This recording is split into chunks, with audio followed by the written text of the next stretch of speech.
1 दिसंबर की सुबह दक्षिण भारत के तटीय इलाकों के लिए अब भी चिंता की खबरें लेकर के आई है।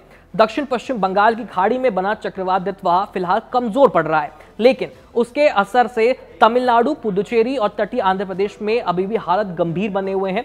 30 नवंबर की रात तक तूफान समुद्र में ही एक्टिव रहा और तट से उसकी मिनिमम दूरी थी 30 से 70 किलोमीटर के बीच।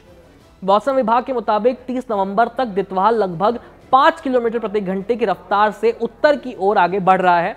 ये कराईकल से 80 किलोमीटर ईस्ट में और पुदुचेरी से 160 किलोमीटर साउथ ईस्ट में और चेन्नई से करीब 250 किलोमीटर साउथ में केंद्रित था। 1 दिसंबर को इसके डीप डिप्रेशन में बदलने की संभावना जताई जा रही है, जिससे समुद्र की स्थिति धीरे धीरे सुधर सकती है। लेकिन राहत की बात यह है कि तूफान के लैंडफॉल की संभावना फिलहाल थोड़ी सी कम हो गई है, यानी तट से टकराएगा नहीं, बल्कि केवल इसके समानांतर यानी पैरेलल चलते हुए धीरे धीरे आगे चलकर कमजोर हो जाएगा। दितवा का सबसे व्यापक असर तमिलनाडु के कावेरी डेल्टा जिले में देखने को मिला है। रामेश्वरम और नागनीपट्टम जैसे तटीय शहरों में भारी बारिश ने निचले इलाकों को जलमग्न कर दिया। कई जिलों में बिजली, सड़क और ट्रांसपोर्ट सेवाएं बाधित हुई।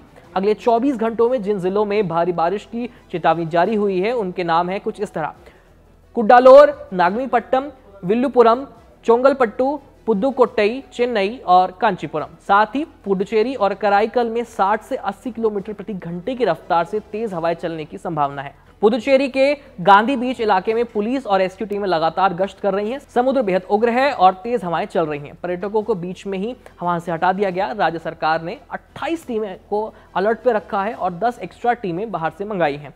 मछुआरों को समुद्र में न जाने की सख्त चेतावनी दी गई है। तमिलनाडु के रेवेन्यू एंड डिजास्टर मैनेजमेंट मंत्रालय ने पुष्टि की है कि चक्रवात से जुड़ी घटनाओं में अब तक 3 लोगों की जान जा चुकी है।